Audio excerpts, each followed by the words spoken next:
Hey everyone, this is Arlene. I'm in the process of putting a card together for one of my projects for my favorite things.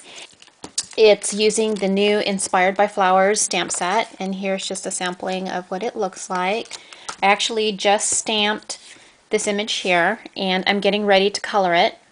But I wanted to share with you my process for choosing colors. And again, I'm not Copic certified. I'm actually taking a Copic certification class in March, which I'm really excited about, but I'm not Copic certified. What you see in my videos is basically what you get, and it's me learning through either videos or trial and error and just lots of practice.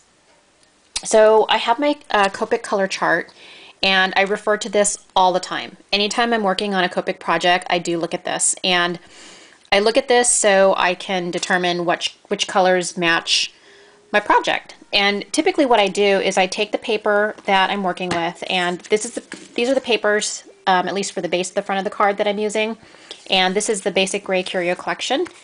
And the little red dots on this paper collection, or on the paper that I'm using here, is this red right here.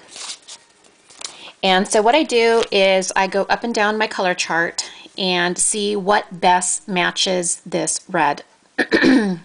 And this is going to be for the color of my flowers on here. So in looking at this, I saw that this R8, you guys can see this here. Here's R8 way up here. The tip of my paper is on it. It's pretty close to the lighter colors of this paper. And if you look down here, probably R29, R27 is a little bit closer to the paper. There's some yellows in this paper, but I'm trying to pick up mostly the reds that are in the paper collection. Some of the other ones are just a little too pink. So I'm going to go ahead and go with these three colors here. I'm going with R27, R08, and then R05. And I may go a shade a little lighter. I may go with a fourth color just to create more dimension in my flower. And if I do decide to go lighter, I'll probably go with any of these four colors right here. I'm not sure which ones yet in the R family. And I'm just going to stay in the R family here with this particular project. So now I'm going to go ahead and start with outlining my flower, and I'm going to do that with my R27, which is my darkest color. And what I'm going to do is, just looking at the image, you'll sort of see the way you stamped it where the shadows sit on the image.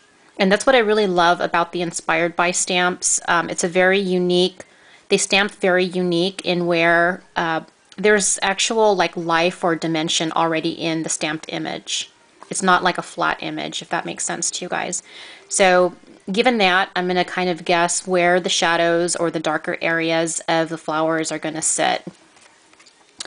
Now, obviously the sun's going to be pointing from the top of the flower, so most of the darker shades are going to be towards the bottom of the flower, and then kind of in the shaded areas that already exist on the stamped image.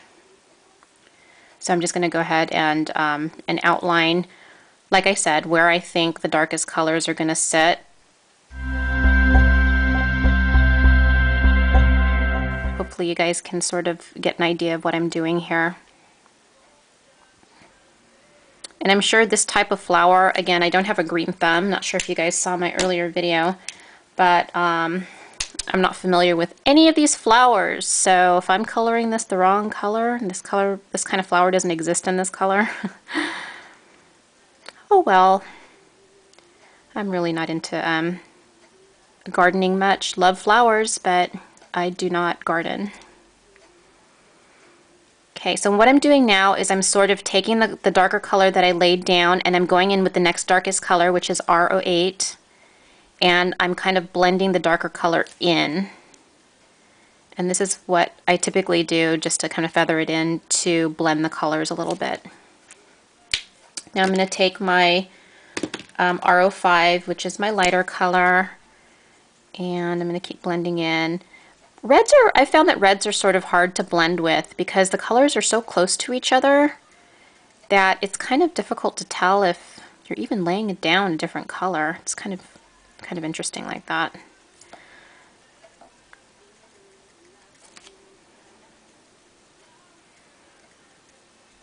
Okay, now I decided I'm going to go ahead and do a lighter color also, because I think 3 colors aren't going to be enough here. So I'm probably going to go in, let's try the RO2 first, and if that's not light enough, then I'm going to go in with RO1. So let's see, let me grab my RO2, and that's called Flesh. And let's see how that blends in. Oh, I think that'll do nicely.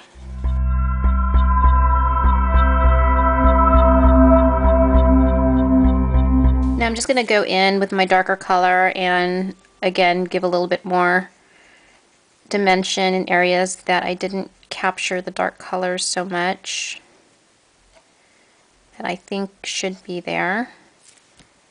I'm probably going to lighten up over here a little bit. I think I laid down a little bit too much dark color. And then of course the areas that I messed up, I'm just going to go back and use my colorless blender to fix that.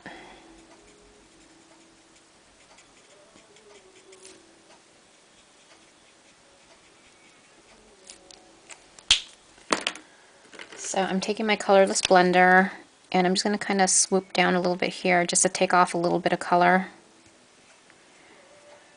Again, those who aren't too familiar with the colorless blender, it's really not a blender. It does not blend color, it removes color. Or pushes color further into the paper, I should say, because as you can tell, it's not getting on the tip of my colorless blender. It's actually pushing the color into the paper. And typically I do this like if I over color, like I said, so it can be forgiving. Sometimes if I over color with the dark color, I'll go back in with my colorless blender to lighten it up a little bit.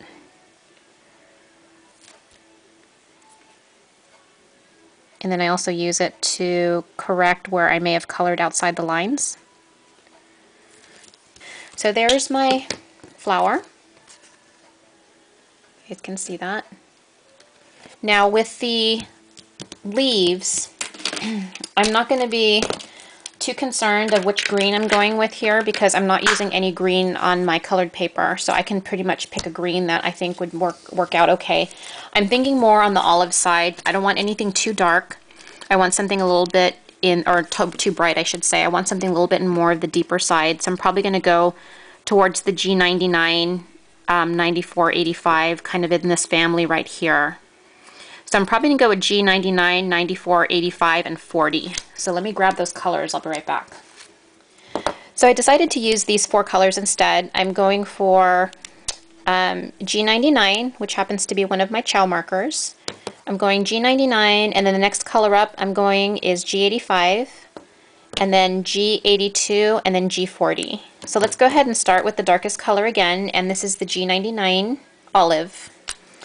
And again, I'm going to start off in where I think the darkest color is going to sit, and of course it's going to be right where the flower is sitting right on top of the leaves. Because with the sun shining on it, that's definitely where the shadow would sit. Okay, and there's just a little bit of color there. And what I'm doing is I'm feathering away. I'm using a feathering stroke.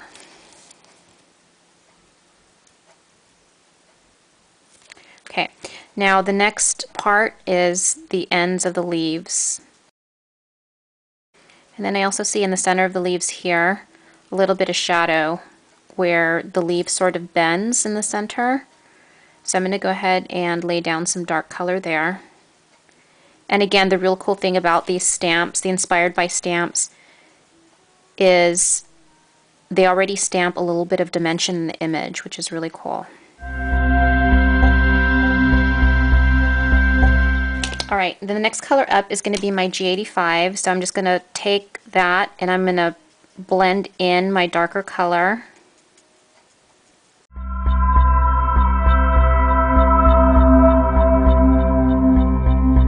Okay, now I'm going to go ahead and take my next darkest color, which is going to be the G82, and I'm going to blend in the G85.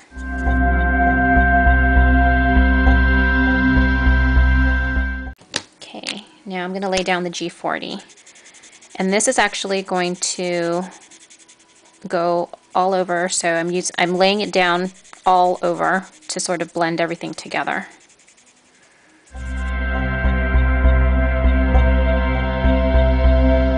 am going to fix where I made a mistake here. So there's my image, you guys. So I'm going to cut that out and put my card together. Thanks for watching. I'll have pictures of the card on the end. Take care. Bye.